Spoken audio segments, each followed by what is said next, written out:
All right, good, everybody. Good morning, and thank you for being here. Again, my name is Stalin, and today I'm going to talk about humor in the classroom, specifically classroom appropriate humor, and whether that we doing this new virtual humor or in classroom humor. At some point, we might go back. Who knows down the road? But there is a way for you to do it, and these rules I think are very universal. They're not rules, but these ideas that I'm going to talk to you about today, that you can apply them presentially or online through video. I've learned, and I always tell my students that they have to turn on their camera. And it's because I feel that I can connect with them more and they can connect with me more. So this will be a way for you to kind of see their reaction while you're doing humor. So that's what we're going to talk about today, about humor in the classroom. And let me turn on my timer, make sure I don't go over the time. So my title is When They're Laughing, They're Learning. Yes, if something is more enjoyable, you are more likely to pay attention to it and listen to what's happening. Even if you only listen for the joke, you will pay attention to something, and something will stay in your mind or your mind, your students, while they're paying attention. What are some of the social benefits of humor? Humor helps communicate rules, create understanding, a bond between the instructor and students, which is sometimes it's hard to do, especially when you have these instructors who are very top down, right? I am the instructor, I'm the know-it-all, and you're the student, the one who has to learn what I have to say. And we know it. I went to public school when I was young in Ecuador, and a lot of us have, or maybe you haven't, but you know that this happens, whether this is a public school, this is a private school. There are people who love to have this top-down instruction. And it's really hard for them and for the students to connect with them because there's no real way of bonding with the person.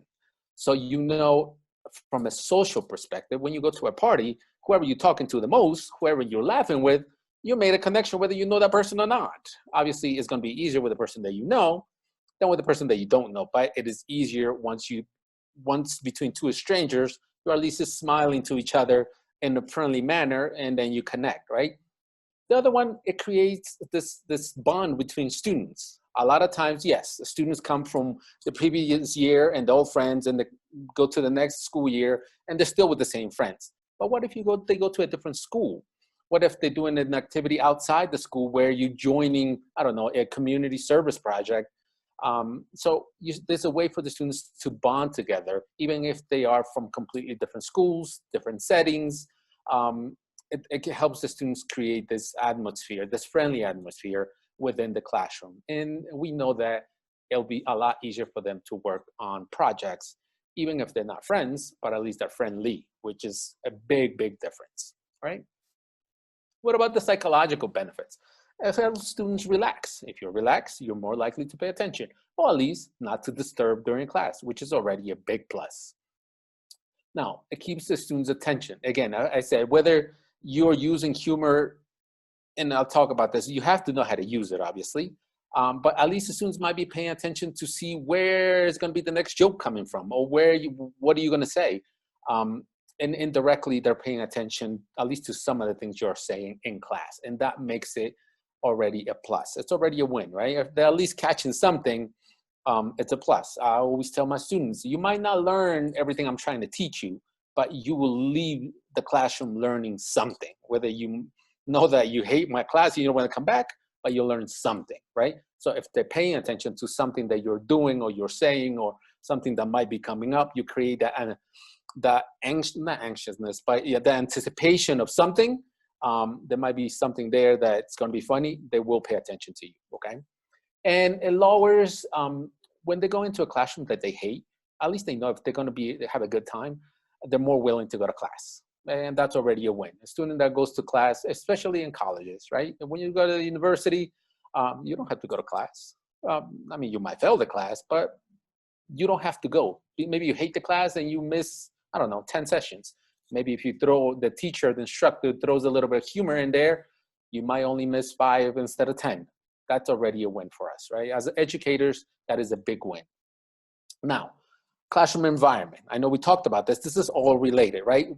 it makes the student, it creates a nice classroom environment, right? Where students feel value, right? Because you're taking the time to do something for them. Yeah, the laughter will definitely help you, right? Because you can laugh, you can look at your students' reactions. We all enjoy it. It's great. It's amazing. But the students feel value because you are creating, you going beyond this is the requirement, this is what you're learning, to, hey, learn this the fun way, or smile a little bit, enjoy class, right? They feel that. They can feel it whether they say it or not. They feel emotionally safe, right? If everybody's laughing, everybody's contributing, this is a nice, relaxing environment, the emotions, their guard goes down. So they feel safe too. They feel active, they participate more. Maybe you get a student that never participated and he decides to tell a joke or at least a funny story. Whether he is good at it or not good at it, the person is talking, and that's already big. And they can experiment with language. If you ever try to tell a joke, you know how hard it is to tell a joke. I cannot tell a joke for my life. I really, really, really suck at it. But I know I can make you laugh. Just because I do silly things. I'm very silly in that sense until it has to get serious. I'm a very silly person. In the classroom, I am definitely silly just because I like having fun anywhere. But in the classroom, I like to have fun because if I'm bored, I'm sure my students are just dreading being there. So I want to make sure I create that environment. And that also helps the students to try to tell a joke, to try to tell a story, right? An anecdote, something happened. They were on the bus. I usually tell my students when I was on the bus, when I was walking, what I saw, what I did, when I tripped. I don't know, when I almost hit the light post because I was writing a message and not paying attention to the road. Anything, just tell a story. You don't have to come up with a joke. What are some of the educational benefits? When we talk about specifically language learning, they learn vocabulary, right? To tell a joke, you have to learn vocabulary, whether it's simple vocabulary, more complex vocabulary, syntax, semantics. It takes a lot to be funny. In that sense, we do it automatically in our native language or our second language when it gets to be strong enough, but it is difficult. And discourse and conventions of the target language. Some of the other things the students learn, they get insight into the culture. It is really jokes are very culture based. So they learn more of the culture of the target language. In this case, English, right? And students learn and hold humor. Students learn and see how humor is used. Sorry, I think I mistyped the word there. The students learn how to use humor. I think. Sorry. Next. Now, some of the things. When it comes to humor, explore your inner self. Be yourself. You have to be yourself. Humor should come out natural. If you need to practice, practice. If you want to tell a joke, like I said, I'm not a good joker, so I will have to practice. I'm not good at making jokes. So practice. It should be nice and smooth. You're talking and it comes out, right? Or it's just something you say and it just comes out funny. Perfect. Many forms of humor. You can't tell a joke. Use visual. There are a lot of pictures. Wear something funny, maybe different colors, add things. Tell a story, right? Like I said, tell a joke if you're good at it. I know people, I have a cousin, excellent at telling jokes. I am not. So I use visual things. I tell stories. I do funny things. I say silly, different ways, but I want to make sure my students laugh. Now, pick your spots. Make sure it's not something you do every 2 minutes, every 3 minutes. Pick them when they're effective, whether you want to introduce, you want to close the topic, however you decide. This is up to you. It's going to be more effective. Use it there. Make sure it stays, right? Because it's going to be memorable. And know your audience. You cannot tell the same joke to a college student that you can tell to a high school student. So know the audience, even to adults, because it varies. The same joke might not work with the same age group in a different class. So you have to know your audience. Nurture, give and take. Sometimes you just have to bite your tongue, right? Because the students will make fool of themselves and they'll be happy about it. Let them talk, right? Let them tell the stories. Acknowledge when they say something funny. Be like, that's a good joke. Thanks for the story. Let them be out there and tell their stories because they will do it. Trust me. I've done it. I've seen it from all age groups. They do it and they love it. And they feel good about it, especially in the language classroom. They want to use the language of the learning. And that's the only way you have a non-control activity where a student can succeed at it, fail at it, whether, I mean, language-wise, but everybody will get a good laugh because he's trying and he feel confident, and next time around he'll be better, right? So that's what we want to do, or she will be better.